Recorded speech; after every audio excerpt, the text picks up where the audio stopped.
Hi friend, कैसे हो आप सभी लोग। आई होप आप सभी मस्त हेल्दी और स्वस्थ हो। तो फ्रेंड, आज का हमारा टॉपिक है यूपी बोर्ड क्लास 12 का first chapter the last lesson. Friend, हम सभी लोग अपने टीचर से बहुत डरते हैं। उसी प्रकार या इसमें लेसन में फ्रेंड एक लड़का है जो कि अपने टीचर मेमल से बहुत डरता है। उनके द्वारा पूछे गए सवालों का वो आंसर नहीं दे पाता है, बिकॉज जो फ्रेंच स्टूडेंट है वो पढ़ने लिखने में थोड़ा कमज़ोर है हमारी तरह। ये होता है कि एक दिन फ्रेंच सुबह उठता है और वो सोचता है कि आज वो कॉलेज जाए, स्कूल जाए या ना जाए, बिकॉज आज जो एमएमएल प्रोफेसर हैं, टीचर हैं उनके, वो उनसे पार्टिसिपल्स पर सवाल पूछेंगे। वो सोचता है कि वो स्कूल जाए या ना जाए। वो अपने घर से तो निकल देता है स्कूल के लिए, और वो जाता है और वो रास्ते में देखता है कि एक गार्डन में जो बर्ड्स हैं वो चहचहा रही हैं, और फील्ड में आरा मशीन के जस्ट पीछे फील्ड में जो पर्शियन शोल्डर हैं वो ड्रिल कर रहे हैं। ये सब सोचता हुआ वो अपने स्कूल की तरफ दौड़ता हुआ आगे बढ़ने लगता है। तो वहाँ पर समाचार पढ़ते हुए एक ओल्ड मैन है, वो फ्रेंड से बोलते हैं कि फ्रेंड, अभी तुम्हारे क्लास के लिए बहुत टाइम है। और वो जा रहा था तो उसने देखा कि जो नोटिस बोर्ड है जहाँ से सारे बुरा समाचार, जिसे कि उन्होंने युद्ध हार गए और जो सैनिकों का आदेश आया है, वो सब गलत न्यूज़ें उसी बुलेटिन बोर्ड से आ रही हैं। तो वो सोच रहा है कि अब कौन सा बुरा न्यूज़ है जो इस बुलेटिन बोर्ड पे लगा हुआ है। नॉर्मली जब स्कूल का ड्यूरेशन आता है तो वहाँ पर बहुत ही भीड़ भाड़ आता है, शोर शराबा आता है, बेल बजने की, बच्चों के चिल्लाने की, फैन की। लेकिन उस दिन सब कुछ बहुत शांत था। फ्रेंड जाता है अपनी क्लास में और विंडो से देखता है उसका क्लास बहुत ही शांत है, सभी लोग अपने अपने सीट पर बैठे हुए हैं। तो वो गेट से एंट्री मारता है। वो देखता है कि पीछे की बेंच जो कि हमेशा खाली रहते थे, उस दिन वहाँ पर उस गांव के मेजर, फार्मर लोग, सभी लोग उस बेंच पे बैठे हुए थे, और महमल सर अपने सीट पर बैठे हुए थे, वो कि बहुत उदास थे। और वो फ्रेंच से बोलते हैं कि फ्रेंच बेटा, तुम जाओ अपने सीट पे आराम से बैठ जाओ, हम सब तुम्हारे बिना ही आज का लेसन स्टार्ट करने वाले हैं। और फ्रेंच देखता है कि एमएमएल प्रोफेसर एक ग्रीन कलर का कोट पहने हुए हैं और अपने सर पर एक त्रिकोना टोपी पहने हुए हैं, जो कि वो एक स्पेशल डे पहनते हैं, जैसे निरीक्षण करना हो या फिर कोई रिवार्ड डिस्ट्रीब्यूशन करना हो, तो वो ये ड्रेस कोड उसी दिन, स्पेशल दिन ही पहनते हैं।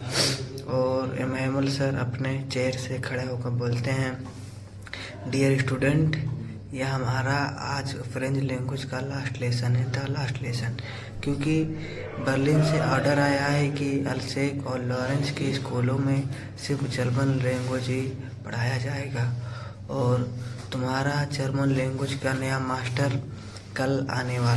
अच्छा, तभी फ्रेंच सोचता है कि जो बुलेटिन बोर्ड पे जो गंदी न्यूज़ थी, वो न्यूज़ यही थी कि अब हमारे स्कूल में फ्रेंच लैंग्वेज नहीं पढ़ाई जाएगी, जर्मन लैंग्वेज पढ़ाई जाएगी।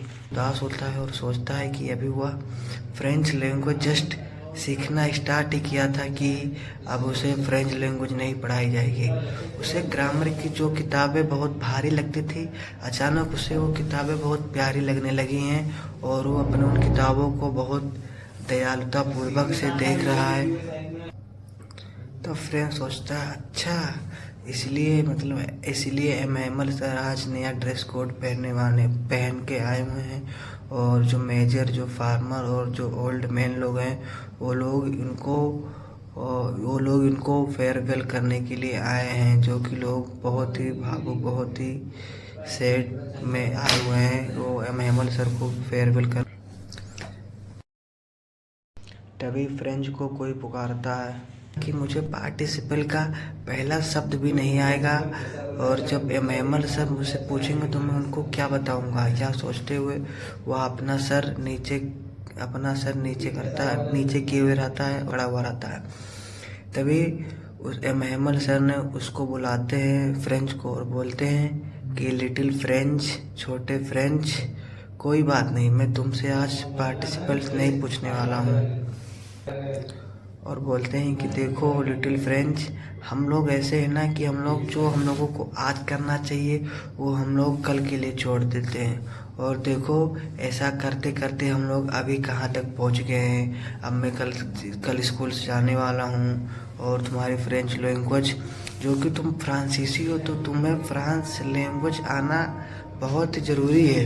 अदरवाइज़ बाहरी लोग बोलेंगे तुम फ्रांस के हो, तुम्हें फ्रेंच लैंग्वेज नहीं आती, फिर क्या ही होगा। लेकिन इसमें तुम्हारी गलती नहीं है।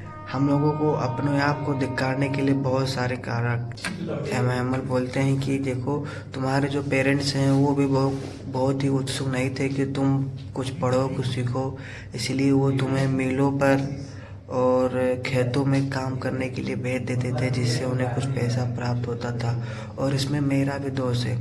मैं जब मेरा पढ़ाने का टाइम होता था तब मैं तुम्हें बाहर फूलों में पानी सींचने के लिए बोल देता था, और जब मुझे मछली पकड़ने जाना होता था तो मैं तुम्हारी छुट्टी कर देता। फिर एमएमआर सर एक ग्रामर की बुक को खोलते हैं और वो पढ़ाना स्टार्ट कर देते हैं। तब फ्रेंच देखता है कि उसे सब कुछ समझ में आ रहा है, क्योंकि उसने बहुत ध्यान से बहुत मन लगाकर उसने समझने की कोशिश की थी, जिसके कारण उसे ग्रामर सब समझ आ रहा था। और वो देख रहा था कि एमएमआर सर सोच रहे हैं कि वो उनके अंदर जितना भी फ्रेंच लैंग्वेज को लेकर ग्रामर को लेकर कुछ ज्ञान है वो उसी दिन सभी बच्चों को दे दें और उनको उस फ्रेंच लैंग्वेज में महारत हासिल करवा दें। और उन लोगों का ग्रामर का पार्ट होने के बाद उन लोगों का लेखन पार्ट हुआ। इसके कारण एमएमएल सर ने नई कापियाँ लाई थी जिस पर सुंदर एवं गोल हस्तलेख में लिखा था फ्रांस अल्सेक फ्रांस अल्सेक। वह छोटे छोटे झंडों की भांति दिखाई दे रहे थे जो कमरे के हर कोने पर लहरा रहे थे। और फ्रेंच देखता है कि बाहर कबूतर जो गुटुरगु कर रही हैं, वो सोचता है कि ब्रिटेन के लोग भी क्या इन कबूतरों से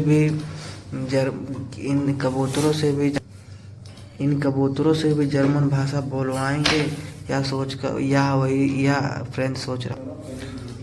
और एमएमएल देखता है कि फ्रेंच देखता है कि एमएमएल सर बिना हिले डुले अपने चेयर पर बैठ जाते हैं और वे उस क्लास के सभी चीज़ों को एकटक देख रहे हैं, और मानो ऐसा लग रहा है कि वे उन सभी चीज़ों को वस्तुओं को अपने आँखों में बसाना चाह रहे हैं, क्योंकि वह उस स्कूल में 40 साल से पढ़ा रहे थे और उन्होंने विंडो के जस्ट बाहर अपना एक गार्डन बनाया था जिसमें एक अखरोट का पेड़ था और उसमें बहुत बढ़िया बढ़िया फूल भी था। यह सब सोचकर वो उन्हें अपने आँखों में अपने दिमाग में बसा रहे थे। और अब उनका लेखन के बाद उनका इतिहास का पाठ हुआ और वह सभी लोग बच्चे एक स्वर में बोल रहे थे बा बे बी बो बू बोला। और उनके साथ कमरे में जो ओल्ड मैन भी थे वो भी पुस्तक को अपने हाथों में लिए हुए बच्चों के साथ उसी स्वर को दोहरा रहे हैं। उनका आवाज़ में बहुत ही अलग प्रकार का भावुकता और उनकी आंखों में आंसू भरी हुई थी। उनकी आवाज़ बहुत भावुकता से निकल रही थी। और तभी चर्च के घड़ी में 12 बजते हैं और विंडो के जस्ट नीचे पर्शियन सोल्जर्स ड्रिल करके वापस ही जा रहे थे। अभी एमएमएल सर अपने चेयर से खड़े हो गए और वो इतने बड़े दिख रहे थे, उससे पहले उन्हें उतना बड़ा कोई भी नहीं देखा था। उनके मुख से भावुकता के कारण आवाज़ नहीं निकल रही थी। वो बहुत भावुकता से उठते हैं और बोलते हैं, वो बोलते नहीं, वो खड़ा होते हैं और एक चाक का पार्ट लेते हैं और ब्लैक बोर्ड की तरफ मुड़ते हैं और अपनी पूरी शक्ति से उस चाक से लिखते हैं विव ला फ्रेंच जिंदाबाद। यह कहकर उनका सर वो अपने ब्लैक बोर्ड से लगा लेते हैं और सभी से बोलते हैं आज का क्लास डिसमिस हुआ, तुम लोग जा सकते हो। सो फ्रेंड, आज का फर्स्ट चैप्टर हमारा समाप्त हुआ। बस इतना ही टॉपिक था और कुछ नहीं था। एक फ्रेंच और एमएमएल के बारे में स्टोरी थी जो कि उनके देशभक्ति का कुछ सीख दे रही है हमें। सो ठीक है, मिलते हैं नेक्स्ट वीडियो में। तब तक के लिए अगर जो आपको हमारा वीडियो अच्छा लगा हो तो सब्सक्राइब कर दें, लाइक कर दें एंड एक कमेंट ज़रूर छोड़ दें।